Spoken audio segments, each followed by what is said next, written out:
দর্শক আমন্ত্রণ, যমুনা টেলিভিশন নিয়মিত আয়োজন 24 ঘন্টায় রবি থেকে বৃহস্পতি সপ্তাহের 5 কর্মদিবসে স্টুডিও থেকে সরাসরি সম্প্রচারিত অনুষ্ঠানে আমাদের সহযোগী আকিজ সানশাইন।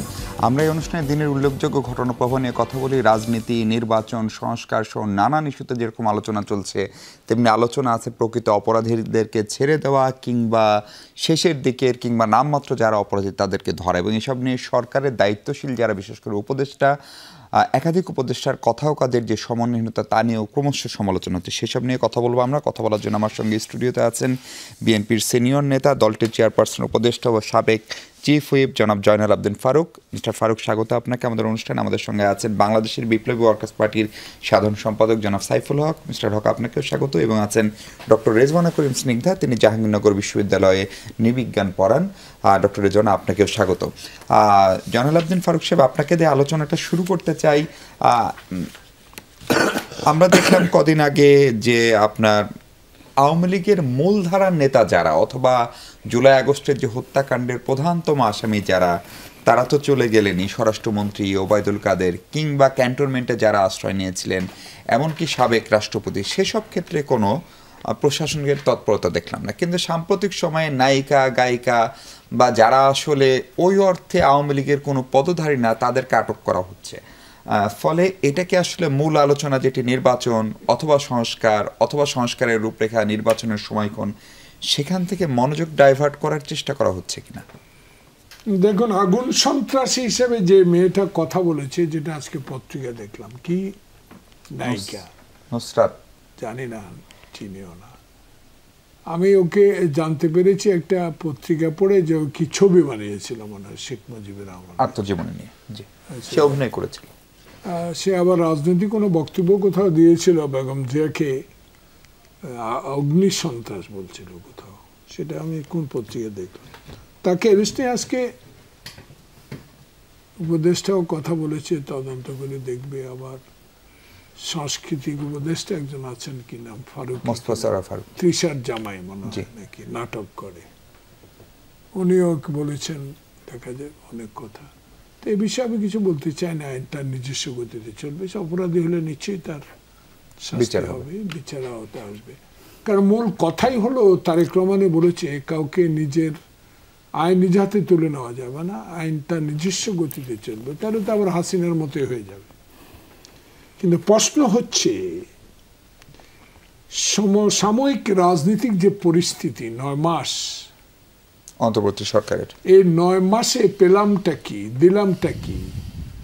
এত রক্ত, এত মামলা, এত জেল, এত আয়নাগর, এত নির্যাতন, এত কবরস্থানে ঘুমানো, হাঁটু পাড়িতে ঘুমানো, মায়ের বুক খালি করা, অজস্র ছাত্র জনতা পঙ্গু, কারো হাত নাই, কারো চোখ নাই, কারো পা নাই, মুগ্ধ নাই, খোকন নাই, কেউই নাই, অনেকে কাতরাচ্ছে।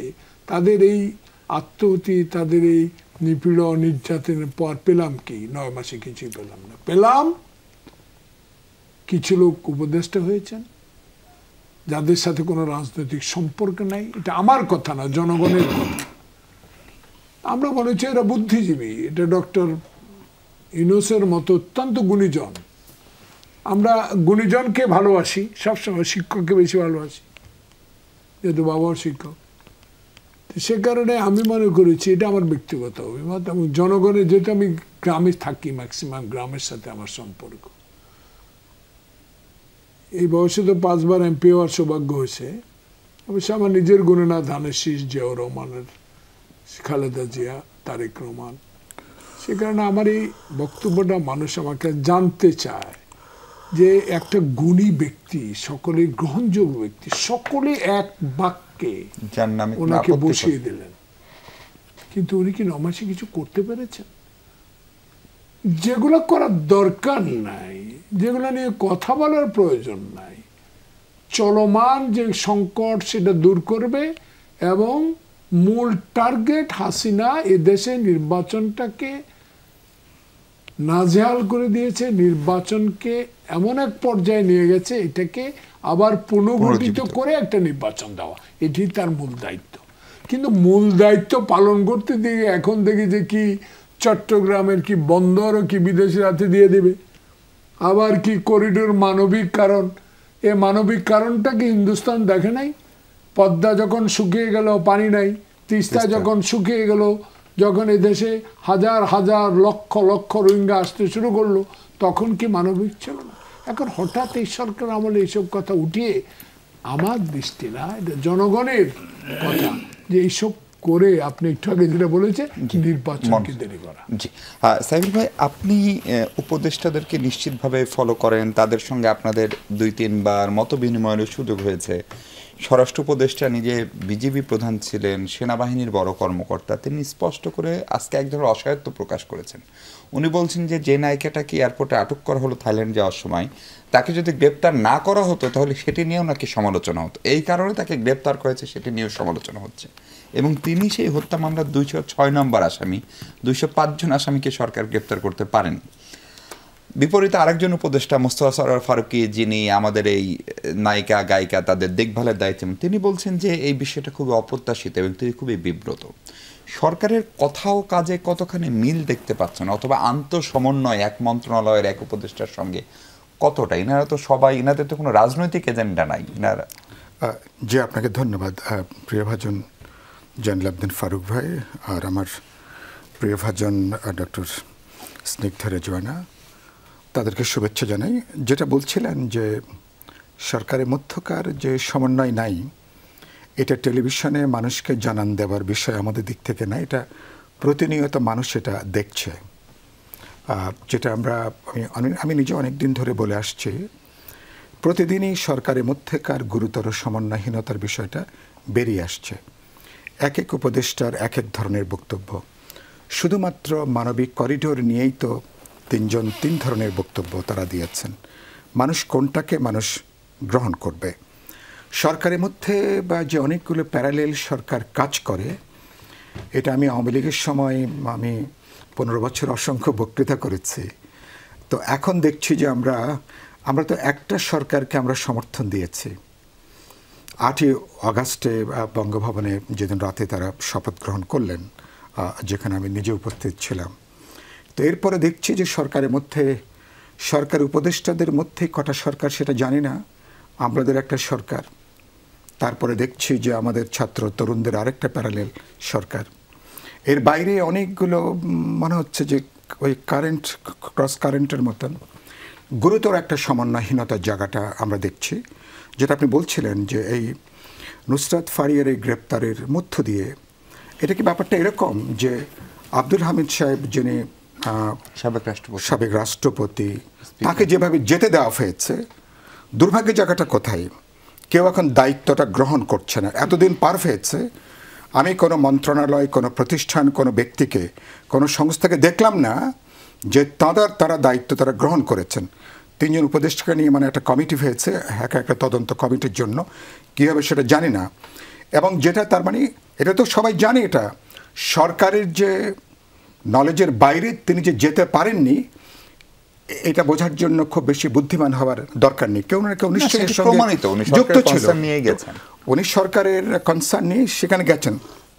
তাহলে কোথায় কি? তাহলে দায়িত্বটা কেউ এখন গ্রহণ করছে না, তার অর্থটা কি?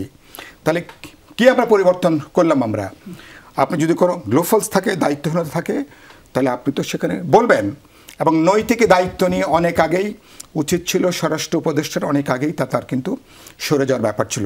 দেখবেন সেদিনই নারায়ণগঞ্জের প্রাক্তন মেয়র আইভিকে গ্রেপ্তার করা হলো। সেদিন আমি বলেছি এটা অনেকটা লজ্জা ঢাকার একটা প্রকল্প কিনা, মানুষ এটা নিয়ে প্রশ্ন উঠেছে। আজকে যেভাবে তারপরে যদি মনে হয় যে শেখ মুজিবের নামে বা বঙ্গবন্ধুর নামে যে ছবি যেটা করা হয়েছিল, সেই ছবিতে অভিনয় করা তার যদি অপরাধ হয়ে থাকে, সে অপরাধের সঙ্গে অনেক নায়ক নায়িকারা তো এখনো পর্যন্ত দেশে আছেন, তারা কিন্তু ধরাছোঁয়ার বাইরে। তো এটাও কি আরেকটা স্বরাষ্ট্র উপদেষ্টা যে কথা বললেন, এটা তো খুবই শোচনীয় জায়গাটা।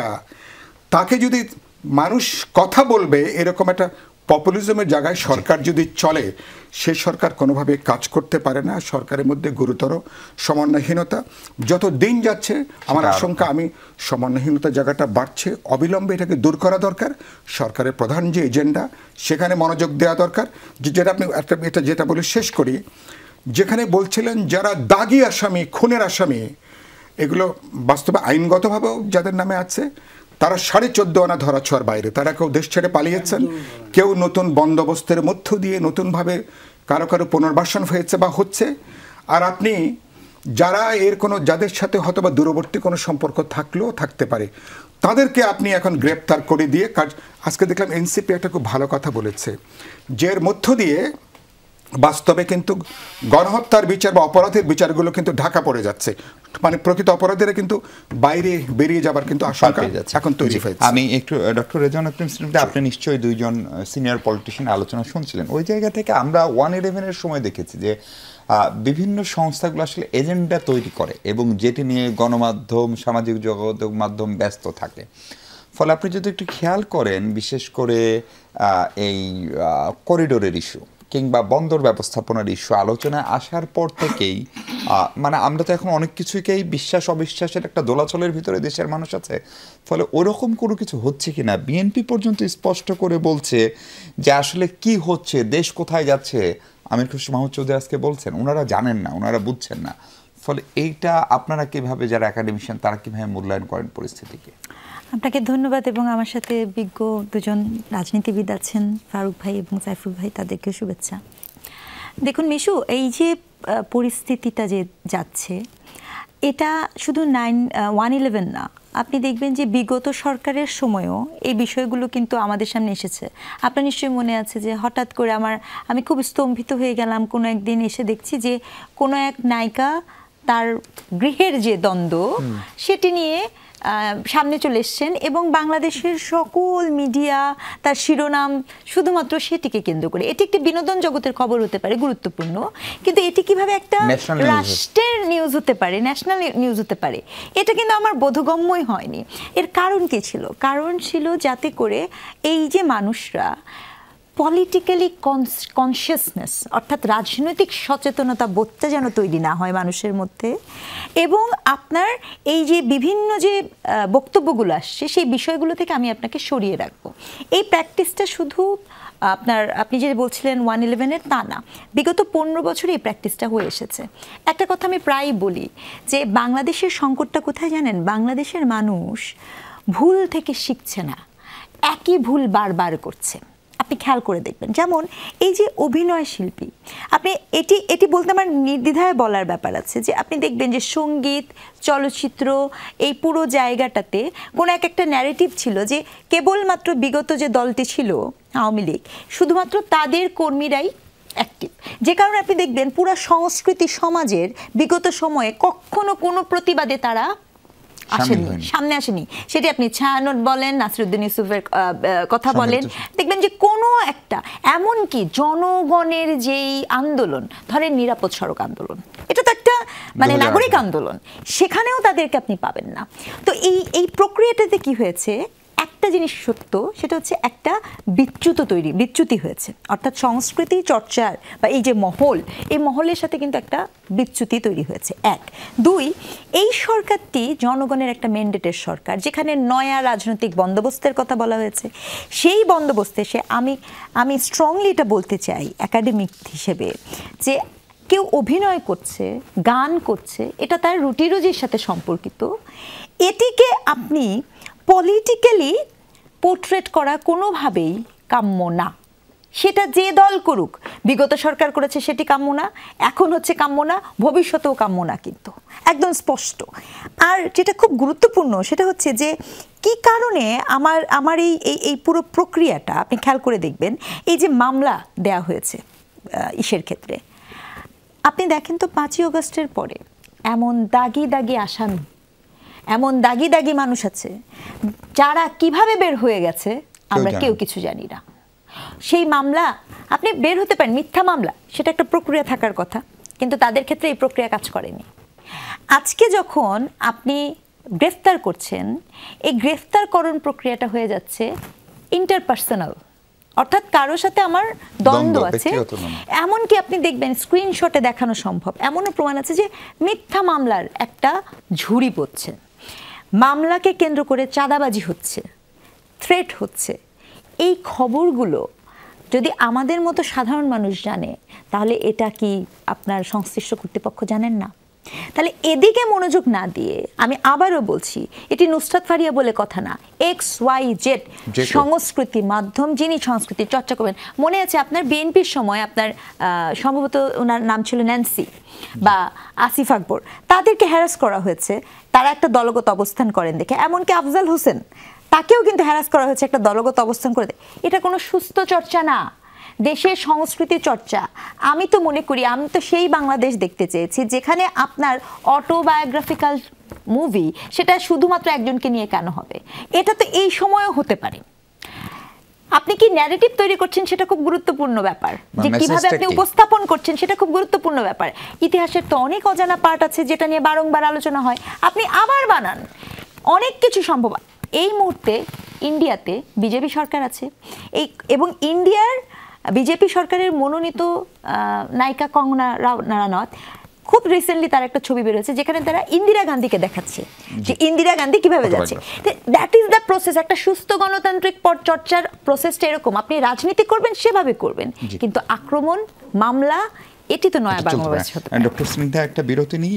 জয়নুল আবদিন ফারুক, সংস্কার বাস্তবায়ন এবং টেকসই করার জন্য জামাতে ইসলামী গণভোটের প্রস্তাব দিয়েছে এবং তারা চায় এটা করলে সংস্কার টেকসই হবে।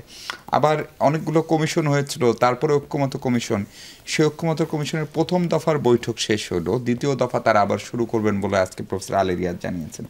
কতখানি ঐক্যমত আসলে প্রতিষ্ঠিত হলো 9 মাসে, সেই প্রসঙ্গে আপনার বক্তব্য শুনবো। দর্শক, তার আগে ছোট্ট একটা বিরতি নিই। দর্শক, স্বাগত আরেকবার 24 ঘন্টায়। সাবেক চিফ হুইপ জয়নুল আবদিন ফারুক আছেন, যিনি বিএনপি চেয়ারপারসন উপদেষ্টা বটে। মিস্টার ফারুক, আপনি দুটো বিষয় আপনার কাছে জানতে চাই। সংস্কার বাস্তবায়ন এবং টেকসই করার জন্য জামাতে ইসলামী গণভোটের প্রস্তাব দিয়েছে, এর আগে নিশ্চয়ই ছাত্রদের যে নবগঠিত দল তারাও এরকম ভোটের কথা বলছিল। ফলে এই প্রসঙ্গে আপনি বিজ্ঞ পার্লামেন্টারিয়ান, দীর্ঘদিন পার্লামেন্টে ছিলেন, আপনার মতামত কি? গণভোট আসলে এখন কতখানি প্রয়োজনীয়? দেখেন, বাংলাদেশ জাতীয়তাবাদী দলের স্পষ্ট ঘোষণা, নির্বাচনমুখী দল বিএনপি, নির্বাচনকে সবচেয়ে অগ্রাধিকার দেয় বিএনপি। জনগণের ম্যান্ডেট, যারাই সরকার গঠন করবে তারাই সরকারে থাকবে, এটা হলো আমাদের নীতি দলের। ঠিক 16 বছরে যে বিষয়গুলো নিয়ে আমরা রাস্তায় ছিলাম, হাসিনার ফ্যাসিস্ট, গণতন্ত্র, আমার অধিকার, ভোটের অধিকার, দুর্নীতির বিরুদ্ধে, সকল কিছুই পরিসমাপ্তি ঘটল জুলাই আগস্টের বিপ্লবে। এটা একা হয় না, দীর্ঘদিনের আন্দোলনের ফসল এই আন্দোলন। কিন্তু দুঃখের বিষয়, এই সরকার ক্ষমতা গ্রহণ করার পরেই আমি ভাবছি এদের কোনো ফখরুদ্দিন, মঈনুদ্দিনের মতো কোনো কিছু করে বসে কিনা। মঈনুদ্দিন, ফখরুদ্দিনও তো 3 মাস 6 মাসের কথা কয়ে আসছিল, 2 বছর ছিল, 2 বছর কাটায় দিল। 1 2 হলো, এই সরকার কোনো আমি নাম বলতে চাই না, কাউকেও মঈনের মতো আলু পার্টি করে বা রাজকীয় পার্টি করে, দলীয় পার্টি করে কাউকে বসায় দেওয়ার কোনো ব্যবস্থা করছে কিনা, এটা আমার কথা না, জনগণ গ্রামে গঞ্জে বলা শুরু করেছে। কারণ এই কথাগুলো বলার কারণ হলো একটা, প্রত্যেক দিন প্রতিটা দলের সাথে, বিশেষ করে আমার বড় ভাই, ওনারা যান, দেখাও করেন, কথাও বলেন। ইউনূস সাহেব আবার বলে, ওনাদের দেখলে ওনার শক্তি, সাহস বেড়ে যায়। ওনার বয়স কত? 81-82 মানে হবে, 84 বছর। এখন উনি 84 শেষ করে খুব সাহসী হয়ে যায়। তো আমি মাঝে মাঝে বলি যে সাহস তো পাবে না, আমরা তো সমর্থন আপনার থেকে উঠাবো না। কিন্তু এই বিষয়টা এই জন্য বললাম যে তারা মনে হচ্ছে কোনো কিছু বহন করছে, কোনো ইঙ্গিত তাদের আছে। নাহলে জামাতে ইসলাম সবচেয়ে বেশি ফাঁসির কাস্তে হাসিনার আমলে ঝুলছে তাদের নেতারা। যারা স্বাধীনতার বিরোধী ছিল, কথায় কথায় তাদেরকে গালি দিত, আমাদেরকেও গালি দিত, যেহেতু আমাদের সাথে রাজনৈতিক একটা জোট ছিল। ভিন্ন রাজনীতি আমাদের থাকতে পারে, কিন্তু জামাত হঠাৎ গণভোট, ইউনিয়ন পরিষদের ভোট, জেলা পরিষদের ভোট, পৌরসভার ভোট, উপজেলা ভোট, সংসদের আগে কেন চাচ্ছে, এই বিষয়গুলা বোঝার চেষ্টা করতে হবে। আমার দল বুঝে ফেলছে, আমার দল এইটুকু আমি মনে করি, যেহেতু আমার দল বুঝতে পেরেছে এরা একটা মনে হচ্ছে বিলম্বিত করে এদের দলকে একটু সুসংগঠিত করার পরে একটা জাতীয় নির্বাচন হোক, আমার মনে হচ্ছে এমন একটা বিষয়ের দিকে তাদের মনে। এদের দল মানে কি? জামাত ইসলাম? জামাতে ইসলাম সহ কিছু লোক যারা গণভোট চাচ্ছেন, যারা ইউনিয়ন পরিষদ নির্বাচন আগে চাচ্ছেন, স্থানীয় সরকারের নির্বাচন আগে চাচ্ছেন, আমার মনে হচ্ছে তারা কোনো একটা গন্ধ পাচ্ছেন যে নির্বাচন হবে না। তবে তবে নির্বাচন দিতে হবে নাকি, নির্বাচন ওনাকে দিতে হবে। এভাবে সংস্কারের নামে প্রতিদিন বিলম্বিত হবে। যে কি ঐক্য পরিষদে আলী রেওয়াজ না আলী নেওয়াজ, ভালো মানুষ, ভদ্রলোক মানুষ, রিয়াজ সাহেব প্রতিদিনে দেখি মিটিং করছে। আর কত সংস্কার করবেন, কত কমিশন বানাবেন? আমার ভয় হচ্ছে জনগণ বলা শুরু করেছে মানবিক করিডোর, আবার ওই যে বন্দর দিয়ে দেওয়ার জন্য কোন কমিশন বসেন আল্লাহ জানে। আরে বিনিয়োগের সম্মেলন করলেন, বিনিয়োগ কই, সে বিনিয়োগ আকাশে উঠছে। বিনিয়োগের নামে আমরা ছোটখাটো ইন্ডাস্ট্রিয়ালিস্ট এখন বিজিএম ইলেকশন 31 তারিখে, আজকে একটা মিটিংয়ে ছিলাম, করুণ কাহিনী যদি শুনতেন উপস্থাপক মহোদয় চোখের পানি পড়ে যেত। ব্যবসা, ডলার আজকে 126 টাকা 80 পয়সা। What is this? এগুলো চলতে দিতে গেলে দেশ তারা আরো চলে যাবে। সেখানে আমি মনে করি এইসব গণভোট, ইউনিয়ন পঞ্চায়েত ভোট, উপজেলা ভোট, এগুলা বলে ছাত্র জনতার যে বিপ্লব, যারা আত্মহত্যা, তাদের জন্য ট্রাইব্যুনাল করেন, বিচার ব্যবস্থা করেন, মানুষ খুশি হইতো। যেটা অগ্রাধিকার হওয়া উচিত ছিল। হাসিনা বিচারটা আগে শুরু করে দেন। 30 দিনে আসিয়া হত্যার বিচার করলেন না, করছেন না?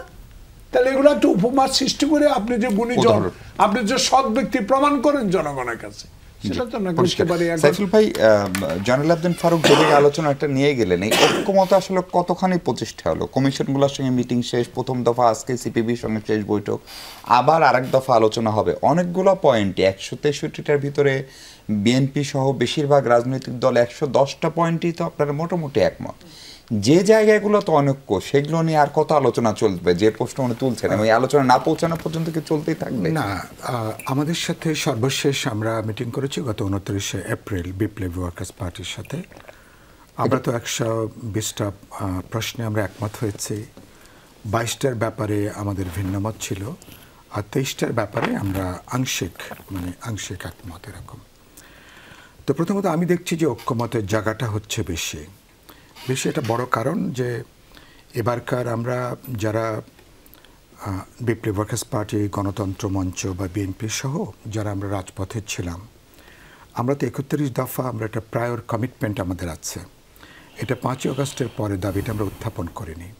অনেক আগে, যেহেতু আমরা গোটা স্বৈরতান্ত্রিক কাঠামোর আমরা পরিবর্তন চেয়েছি, যে ব্যবস্থা একটা দল ব্যক্তিকে চূড়ান্ত কর্তৃত্ববাদী শাসকে পরিণত করে, তাহলে তাকে সাংবিধানিক, তার প্রশাসনিক, রাষ্ট্রীয় অনেকগুলো ডেমোক্রেটিক ট্রান্সফরমেশন আমরা চেয়েছি। সেজন্য ঐক্যমত কমিশনের কাজটা কম্পারেটিভলি অনেক সহজ হয়েছে, যেহেতু দলগুলোর অনেকগুলো ব্যাপারে আগে থেকে একটা অঙ্গীকার আছে, জনগণের কাছে তাদের একটা পাবলিক কমিটমেন্ট আছে, সেটা আমরা ওদিন আমি বলেছি। সেদিক থেকে মনে করি অনেকগুলো জায়গা আছে যেটা ঐক্যমতের জায়গা আছে, যেগুলো প্রতিনিয়ত গণমাধ্যমে বেরোচ্ছে। আমি সময় নেই বলে উল্লেখ করছি না।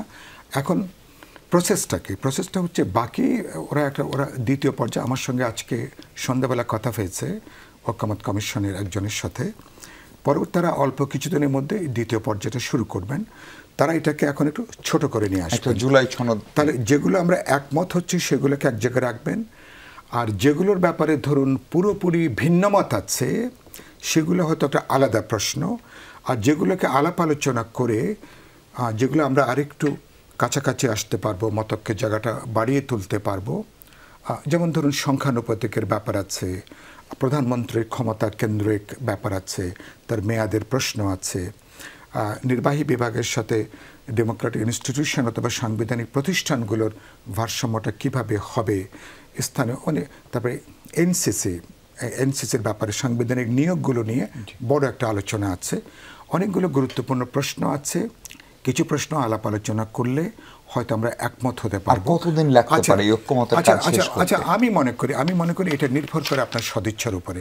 আমি বহুবার বলেছি। কার সদিচ্ছা? সরকারি না রাজনৈতিক দল? আমি বলি যে ঐক্যমত কমিশন এবং সরকারের সদিচ্ছার উপর রাজনৈতিক দলগুলো তো সহযোগিতা তো আমরা করছি। এখন ধরেন ফারুক ভাইরা চান যে এটা দ্রুততম সময়ে হোক, আমি মনে করি আরেকটা দল যদি চায় এটা দীর্ঘতম সময়ে হোক। না, আমি মনে করি তাদের যে কাজ আছে আগামী জুন মাসের মধ্যেই পুরো প্যাকেজটাকে এটাকে সম্পন্ন করা সম্পন্ন। তারপরে কি করব, যেখানে আমরা একমত সেখানে একটা জাতীয় সনদ স্বাক্ষর হবে, যেগুলো দ্বিমত এটা একটা পাবলিক ডিবেটের প্রশ্ন থাকবে, দলের এজেন্ডা আকারে থাকবে, সেগুলো নির্বাচিত হবে ইলেকশনে আপনি আপনার ইলেকশন দলের বা জোটের ম্যানিফেস্টো থাকবে।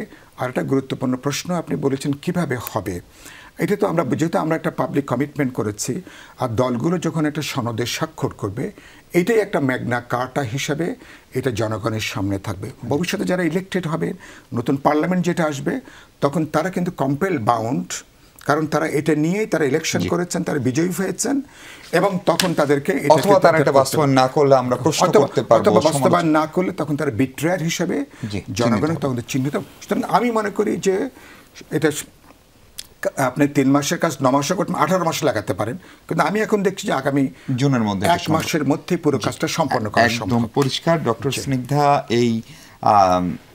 এই সরকারের সবকিছু করার ম্যান্ডেট আছে কিনা? প্রধান উপদেষ্টার প্রেস সচিব শফিকুল আলম আমাদের একটি শোতে এসে বলেছেন they have got mandate to do everything. আবারও তাকে প্রশ্ন করছে, উনি এভরিথিং মিন করেই বলছেন, মানে না বুঝে বলছেন তা না। এই আলোচনা এই কারণেই করছি যে এই সরকারের আসলে টিওয়ারটা কি আমরা জানি না, টার্মস অফ রেফারেন্স কি।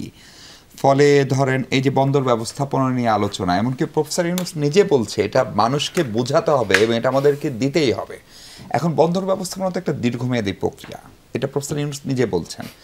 মানবিক করিডোর অথবা মানবিক চ্যানেল, মানবিক প্যাসেজ যাই বলি না কেন, এই সরকার আসার পরেও 1 লাখ প্লাস রোহিঙ্গা আবার নতুন করে ঢুকেছে। আমাদের আর এক প্রতিবেশী ভারতের সঙ্গে স্থলপথেও ব্যবসা বাণিজ্য বন্ধ হয়েছে। উনি বিএনপি নেতা হলে উনি যে একজন উদ্যোক্তা ব্যবসায়ী, তিনি ব্যবসায়ীদের দুঃখ দুর্দশার কথা বললেন, সেগুলো আমরাও খানিকটা জানি। ফলে এই বাস্তবতায় সব কিছু করার এখতিয়ার সত্যি সত্যি এই সরকারের আছে কিনা, যেহেতু সরকারের পক্ষ থেকে যাবি যে তারা গতানুগতিক কোনো কেয়ারটেকার সরকার না, তারা একটি বিক্ষোভ বা গণ আন্দোলন, গণ অভ্যুত্থানের মাধ্যমে গঠিত সরকার। ফলে তারা সব কিছুই করতে পারে, তারা সেন্ট মার্টিন নিয়ে যে কোনো সিদ্ধান্তও নিতে পারে। আচ্ছা, দেখুন, গতকালকে আমি একটা টেলিভিশনে চ্যানেলে ছিলাম এবং আমার সাথে সেখানে ফরহাদ মাজার এবং দুদু ভাই, দুজন বিজ্ঞজন ছিলেন। তো উনি এরকম একটা পর্যায়ে বলছেন যে এটা নির্বাচিত সরকার। তখন আমি তাকে একটু কারেক্ট করেছিলাম, ফরহাদ মাজার, জি। তো মাজার ভাই বলছিলেন নির্বাচিত, তখন আমি বলছি ভাষা না অনেক শক্তিশালী, মনে রাখা প্রয়োজন এটা নির্বাচিত সরকার না, এটা মনোনীত সরকার। হ্যাঁ, নির্বাচন ভীষণ রকমের একটা ডেমোক্রেটিক পলিসির মধ্যে দিয়ে হয়। ডেমোক্রেসি আপনার মত প্রকাশের স্বাধীনতা, এমনকি যিনি ভীষণ প্রান্তিক, যদি একটি মানুষও হয়, সেই প্রান্তিক মানুষের মত প্রকাশটার নাম হচ্ছে ডেমোক্রেসি। তো কোনো ডেমোক্রেটিক প্রসেসের মধ্যে দিয়ে আসলে কিন্তু এই মুহূর্তে সরকার গঠিত হয়নি। এই মুহূর্তে যে সরকারটি গঠিত হয়েছে, সেই সরকারটি হচ্ছে এক ধরনের ভীষণ রকমের একটা ব্রোকেন ইনস্টিটিউশন, ফ্রাজাইল একটা রাষ্ট্র ব্যবস্থা, একটা ক্রাইসিস মোমেন্টের এক ধরনের সরকার, এবং আমরা কিন্তু লিগ্যালি তাকে করেছি। এখন এই সরকারের কাছে আমাদের প্রত্যাশাটা কি ছিল? এই সরকারের কাছে কিন্তু প্রত্যাশা ছিল যে সংস্কারের কথাগুলো বলা হয়েছে, এটা কিন্তু একটা প্রত্যাশা ছিল, একদমই আমি মনে করি। কারণ অনেক কিছু আছে এখানে, আমার সাথে দুজন রাজনীতিবিদ আছে, যেটি রাজনৈতিক সরকার করতে পারবে না। যারা ভোটে যান তাদের পক্ষে সম্ভব না, কারণ তারা চিন্তা করেন যে হয়তোবা মেজরিটি ভোট আমি হারাবো, কিন্তু সবসময় মেজরিটি যা বলে সেটাই কিন্তু সঠিক নাও হতে পারে, তাই না? তো যেমন মনে করেন, একটা ছোট উদাহরণ দিই, মনে করেন যে ইবনে সিনা, উনি যখন রাত্রেবেলায় যে মানে কবর থেকে মানুষ খুঁড়ে খুঁড়ে বের করতেন, কাটতেন, লিভার, কিডনি এগুলো ছবি আঁকতেন, আবার সেলাই করে দিয়েছেন। তো মানুষ তাকে মনে করেছে যে আমি এখন সব ভেঙে ফেলবো, কি বিকৃত। কিন্তু ওটা ছিল মেডিকেল সায়েন্সের জন্য আবশ্যিক, ওই সময় মানুষ বোঝে না। তো কিছু কিছু সিদ্ধান্ত কিন্তু এই সরকারই নিতে পারতো, যেটিকে আপনি সংস্কার বলতে আমরা যা বুঝি, যেটা আমাদের প্রত্যাশার মধ্যেও আছে, এখন পর্যন্ত আছে। কিন্তু প্রশ্ন হলো, আপনি সেই কাজগুলো না করে এমন কিছু বিষয় নিয়ে কাজ করছেন যেটা এই যে বন্দর বলেন, যেমন করিডোরের কথা, আপনি রোহিঙ্গার কথা বলেন, দেখেন ওই সময় জাতিসংঘের মহাসচিব যখন এসেছিল তখন আমি একটা টকশোতে বলেছিলাম জাতিসংঘের মহাসচিব এমনি আসেননি, তিনি এই উদ্দেশ্য মাথায় নিয়ে এসেছেন যে একটা মেসেজ, আমার একটা প্যাসেজ দরকার, এবং সেটা কিন্তু কি হলো, আমি ভীষণ রকমের অভিবাদন জানাই যে ডক্টর ইউনূস চিটাগাংয়ের ভাষায় কথা বলেছেন, এটা ওয়ান্ডারফুল, কিন্তু ওই সময়ে যে মূল উদ্দেশ্যটা ছিল, উদ্দেশ্যটাই কিন্তু যিনি ভিজিট করেছেন তার উদ্দেশ্য কিন্তু ছিল এই করিডোর, কিন্তু তখনও কিন্তু আলাপটাকে সামনে নিয়ে আসা হয়নি। এটি হচ্ছে অপ্রয়োজনীয় বিতর্কিত আলাপ, যেটি আপনি আসলে করতে পারেন না, কারণ এখানে আপনার নির্বাচিত সরকারের ব্যবস্থাতেই কিন্তু করতে হবে। মনে করেন বিনিয়োগ, অসাধারণ সুন্দর প্রেজেন্টেশন দিয়েছেন Ashiq Chowdhury, I must say, কিন্তু প্রবলেম হচ্ছে আমরা সবাই বুঝি যিনি বিনিয়োগ করবে সে তো কোনোভাবেই একটা অনির্বাচিত সরকারের সাথে বিনিয়োগ করবেন না, সে তো একটা ম্যান্ডেট আলা সরকারের সাথে বিনিয়োগ করবেন। তাহলে এইখানে এই যে ইনভেস্টমেন্টটা, সেই ইনভেস্টমেন্টের যে কনসিকুয়েন্স সেটা ভোগ করার তো সুযোগ হচ্ছে না। তার মানে যে কথাটা আমি বলতে চাচ্ছি, এই যে আন্ডারস্ট্যান্ডিং, যে বলা যে সব কিছুর ম্যান্ডেট আছে, না, কেউ ঈশ্বর না, কেউ বিধাতা হয়ে যায়নি যে সব কিছুর ম্যান্ডেট তাকে দিয়ে দেওয়া সম্ভব। সব কিছুর ম্যান্ডেট তো এই সরকার বাদ দেন, নির্বাচিত সরকারেরই কি সব কিছুর ম্যান্ডেট থাকে নাকি? নিশ্চয়ই না। ফলে সেটা নিয়ে পাবলিক জনগণ প্রতিবাদ করে, পার্লামেন্টে আলাপ হয়।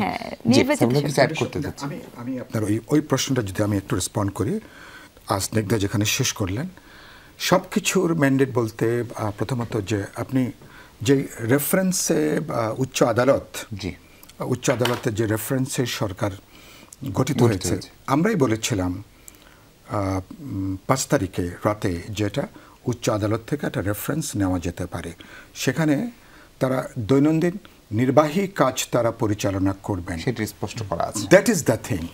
সুতরাং এখানে আপনি বাকি কোনো প্রশ্নে যেতে গেলে there would be a national consensus. সরকারের বাইরে কিছু কাজ করছেন না, সেগুলো করছেন অন হোয়াট বেসিস? রাজনৈতিক দল এবং জনগণের সম্মতির ভিত্তিতে।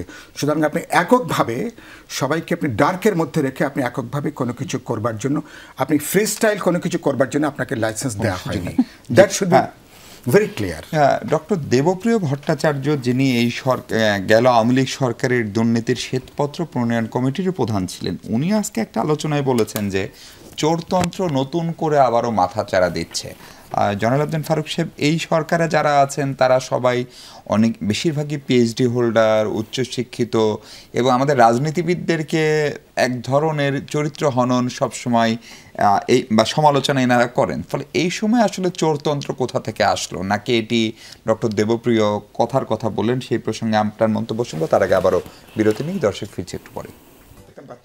দর্শক আরেকবার স্বাগত। বিএনপি নেতা জয়নাল আবদিন ফারুক আছেন আমাদের সঙ্গে।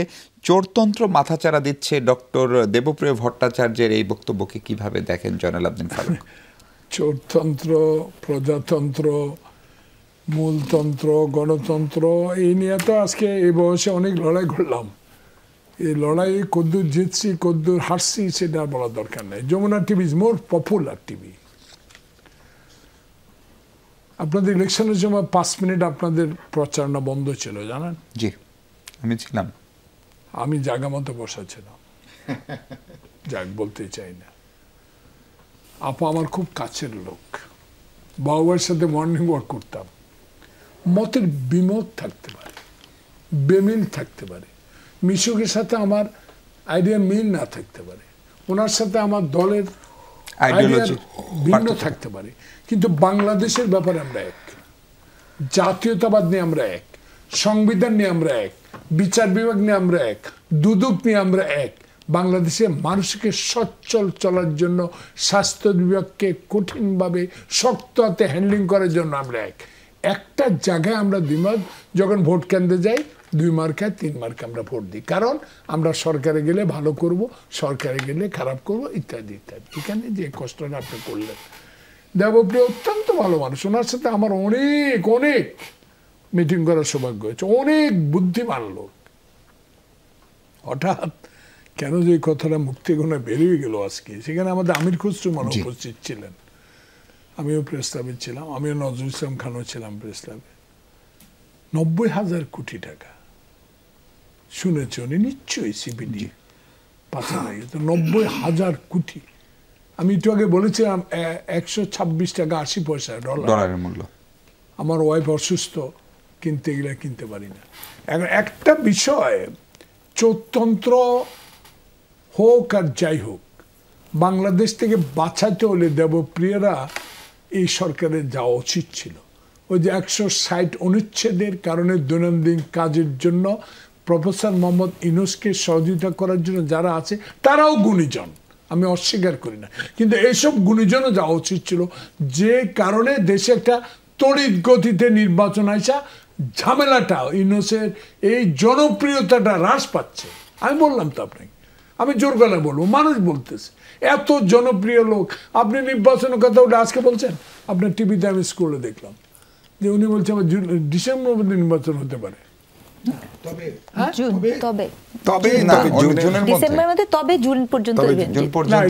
এটা তো আগে আজকে কি বলছে, সরি তাহলে আমি হয়তো বুঝতে ভুল করছি।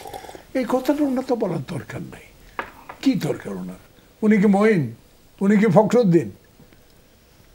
তাহলে এটা না বলে এটা বলতো। আজকে তো সালাউদ্দিন বলে দিয়েছে আগামীকালের মধ্যে ইসরাকে শপথ না নিলে কি হবে। এখন নির্বাচন যদি আজকে আমির খসরু বলে দিয়েছে ডিসেম্বর নির্বাচন হলে কি হবে আমরা জানি না। তাহলে এই বিষয়গুলো আমাদের যারা রাজপথে, আমার ভাইয়ের সাথে আমরা মিছিল করছি, মিটিং করছি, হাসিনা বিরুদ্ধে আন্দোলন করছি, প্রতি মুহূর্তে গুলশান অফিসে মিটিং করছি, তাহলে আমরা আবার বসবো। আমাদের নেতা তারেক রহমান বলেছে এই বিষয়গুলো যদি উনি ডিসেম্বরের মধ্যে নির্বাচনে সেটেল না করেন, তারিখ দিন ঠিক না করেন, আমরা যারা আন্দোলনে ছিলাম তারা আমরা বসে। আবার তার মানে ডিসেম্বরে ভোট না হলে আরেকটা আন্দোলন এই অন্তর্বর্তী সরকার মানে প্রফেসর ইউনূস সরকারের বিরুদ্ধে আপনারা করতে যাচ্ছেন বা করতে হবে, সেরকম পরিস্থিতি থেকে দেশ যাচ্ছে। আমি তার আগে একটু 2-3টা কুইক মন্তব্য করি। আপনি ভাইকে যে প্রশ্নটা করেছিলেন যে চোরতন্ত্রের ব্যাপারে, বাস্তবে সরকার অনেকগুলো কমিশন করেছে। আপনি নিশ্চয়ই দেখেছেন যে এই মাফিয়াতন্ত্র বা এই যে 16 বছরের যে লুটপাট, আগের কথা যদি বাদও দিই, এটা সংক্রান্ত কিন্তু বিশেষ কোনো কমিশন, এই যে দুর্বৃত্তায়ন বন্ধ করা, মানে রাজনীতি দুর্বৃত্তায়ন অথবা দুর্বৃত্তদের রাজনীতির মধ্যে যে ঢুকে পড়া, এর যে আনহরি যে নেক্সাস, এটাকে ভাঙার জন্য কিন্তু গত কোনো কমিশনও হয়নি। গত 10 মাসে দৃশ্যমান কার্যকর আমি আস্থা রাখতে পারি এরকম কোনো উদ্যোগ নেওয়া হয়নি। ফলে এই সুযোগে কিন্তু বললেন ওই যে আমাদের বন্ধু যে ডক্টর দেবপ্রিয় যেটা বললেন, যেটা চোরতন্ত্র, তার মানে গোটা ব্যবস্থাটা কার্যত আপনি অক্ষুণ্ণ রেখেছেন।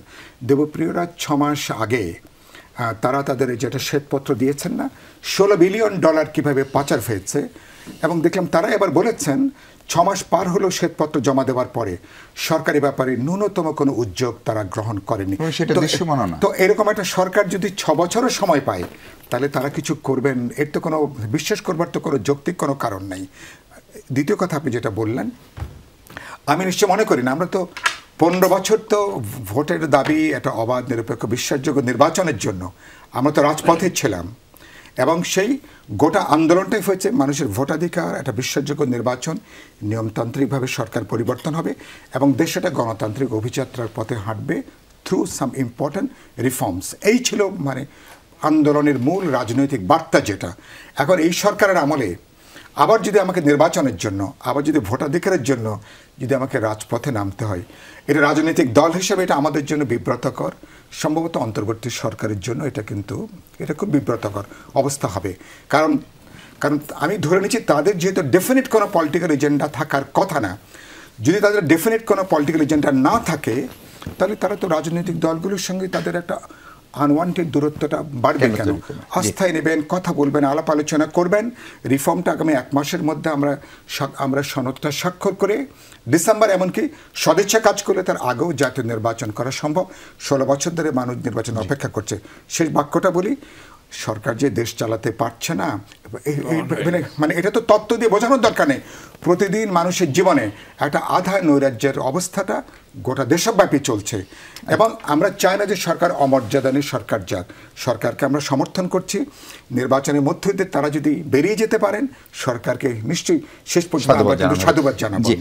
আপা, আপনার কাছে শেষ প্রশ্ন হচ্ছে, ঢাকা দক্ষিণের মেয়র ইশরাক, যিনি আদালতের রায়ে যদিও শপথ হয়নি এবং শপথ করা না নিয়ে অন্তর্বর্তী সরকার স্থানীয় সরকার উপদেষ্টা, তিনি স্থানীয় সরকার উপদেষ্টার বলে ওই অফিসেও কর্পোরেশন ভবনেও একটু অফিস করেন, এবং তারা সেটা সমালোচনা করছেন। ইশরাক মেয়র হলে সংকট কোথায়? কারণ চট্টগ্রামের মেয়রকে তো একই প্রক্রিয়ায় দায়িত্ব দেওয়া হয়েছে। এটা কি ঢাকা শহরে তাহলে উপদেষ্টা কারো কারো যে রাজনৈতিক দল একটি গঠন হয়েছে, একজন সাবেক উপদেষ্টা বেরিয়ে গিয়ে, তার সঙ্গে কোনো সম্পর্ক দেখেন?